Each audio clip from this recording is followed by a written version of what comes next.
weapon. Ooh, ay, ooh, ay. Take you to heaven, I'll rock you and roll you like Zeppelin.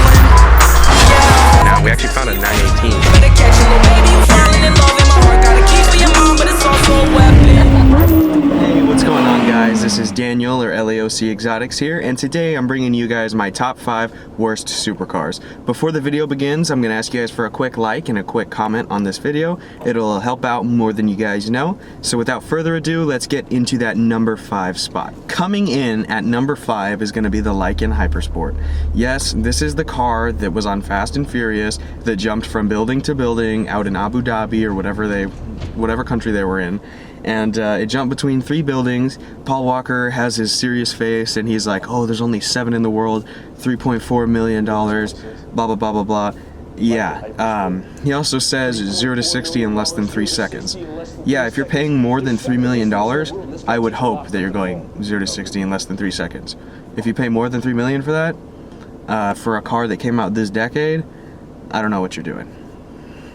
Also, the car looks really cheap. The car is just like a look at me, look at me, look at me. It doesn't really have to do with the car. I mean, it's a quick car, it's a fast car, but for the money, there's so much out there. It just doesn't really come off as a good car to me. There's like a giant diamond cluster in the headlights. I mean, it would be cool if it served a purpose, if the diamonds lit up right, but it's just, they look like they were just like randomly thrown into the headlight cluster, and I don't like that. Yeah, so the Lykan Hypersport, definitely number 5 on the list. Number 4 on the list is going to be the Fisker Karma, or the Karma Revero, or whatever the heck they're calling it now, and whatever they're going to call it the next 2 years. So basically, Fisker Karma was a solar car, exotic car, luxury car type vehicle. They came out fairly recent, probably around 9 years ago. They went bankrupt. Karma is the company now.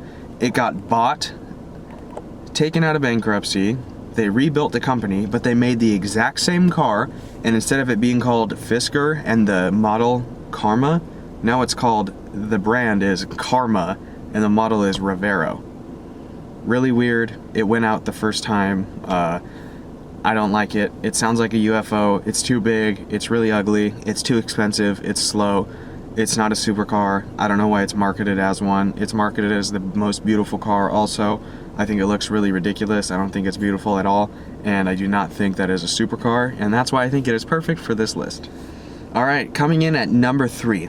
Before I get anyone mad, I'm a Lamborghini guy. I love Lamborghini. I'm not saying the Lamborghini Aventador is a bad car in any way. I am saying one of the stupidest, the number 3 stupidest car is the Lamborghini Aventador Pirelli Edition. The Pirelli Edition, it comes in a few colors, yellow, red, white, and it has a black roof with a red pinstripe that says Pirelli on it, okay? And it also has the special Pirelli tires. It costs like $30,000 more than the normal Aventador. It doesn't have any updated performance. It's not faster, it's not quicker, it's not anything. It just has those tires, and it has that little Pirelli name on it, and it's an extra $30,000. That's like a normal car. Like, what's going on? Coming in at number 2, I'm sure you guys could have guessed by now that this would make the list. This is the Ferrari California. The Ferrari California is not a real man's Ferrari. The Ferrari California is a car that a guy buys just to say, oh, I own a Ferrari, when he's not a car guy. Plenty of owners that I know, great people, I'm not disrespecting them in any way.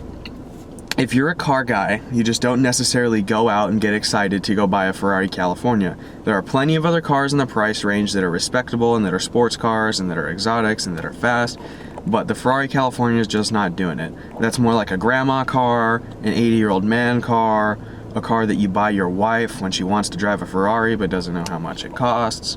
A car like that. That's exactly what the California is. That's exactly why it's done so well, because it markets Ferrari to normal non-car people, and they think, oh, it's a Ferrari, it's a Ferrari, it's a Ferrari, I can totally afford it, I'm gonna go buy that, I'm gonna make it red, I'm gonna have brown seats, and I'm gonna go drive around Orange County, and while Daniel is looking for supercars, he's gonna see a bunch of them and get upset. Alright guys, before I get into the number 1 spot, before I get to the number 1 car, I'm gonna have to go through some honorable mentions, just like my other video. A few cars that aren't so good, that have come out, that are questionable but just didn't quite make the list. Starting it off, I know I'm a Lamborghini fan, I know I'm gonna offend a lot of people, but the Lamborghini Veneno. It's pretty much a rebodied Lamborghini Aventador. It's got, what, 60 more horsepower, so it's pretty much like an Aventador SV or SVJ. It costs $4 million when it came out. At market right now, I don't know, probably could get anywhere from 5 to 7. I have no idea, don't quote me on that. It is just too dang expensive for being another 700 horsepower V12 Lamborghini. From the side, they all kind of look the same. And there's no reason why that car should cost that much money when there's not really that much technology that went into it. And just because of rarity, I don't think that makes sense. It should be special, and since it's rare, that's why it should cost money, in my opinion. The second honorable mention is going to be the Centenario. Just like the Veneno, exact same thing. It's like an Aventador S with a body kit on it. It looks really cool, it's an attention grabber. But there's only 20 made, 20 coupes, 20 roadsters, so 40 total. And they're still over $2 million. Why $2 million? It's got barely more horsepower than the SVJ. I don't even think it does, to be honest with you. It's not that cool of a car. Yeah, it looks like a Lambo. It looks like just every other Lambo, just a little bit up there, a little more top notch. But to be an extra $1.5 million over a regular Aventador S, it's just not there for me. Another honorable mention is going to be the BMW i8. The reason this didn't make the video is because it was either going to be between the California and the i8, and the California I just don't like. Plain and simple. The i8, not a supercar, not a BMW. That's just a flashy look-at-me car. The doors go up.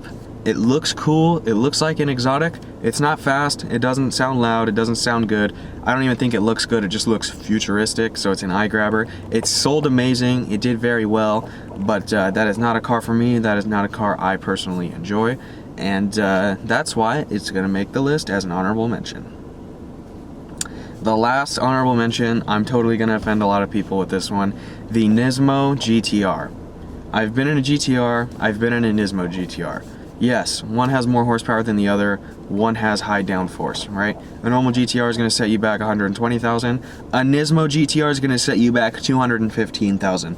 215,000, an extra $80,000 for 100 more horsepower, not even, and with a wing and all this. It's like, why are you just throwing that much money when you can buy a normal GTR and then you go tune it, it looks better, you buy your own aftermarket wing that looks better, and you save 40 grand. I just don't understand the concept of buying a Nismo GTR unless you can afford that loss just like that. That's the only reason I'm okay with if you can do it. But if you're trying to afford a supercar and you spend all your money on a Nismo GTR, you wasted your money. I'm sorry. And I'm sure you guys would have known from my last video how I bashed it. The #1 worst supercar is the Devel 16. The Devel 16 is not a real supercar. It is not a real car. It cannot do 300 miles per hour. It does not have 5,000 horsepower. Everyone thinks it has all this horsepower. Everyone thinks it's the fastest car in the world, but that's just because some guys out in the Middle East decided to do some CGI. They decided to do some fake marketing, some fake research, all this stuff, and come up with the Devel 16. It's just really an idea that's been marketed a lot, so people think it's a real car. It's not a real car, it's not going anywhere, it won't go anywhere, and it is not a turbine with 4 wheels. That's what people think it is. It's not real, it doesn't exist. Alright guys, thank you so much for watching the video. I would really appreciate it if you guys would leave a thumbs up, comment, and subscribe if you're new. I've been LAOC Exotics, I'm out. See you guys.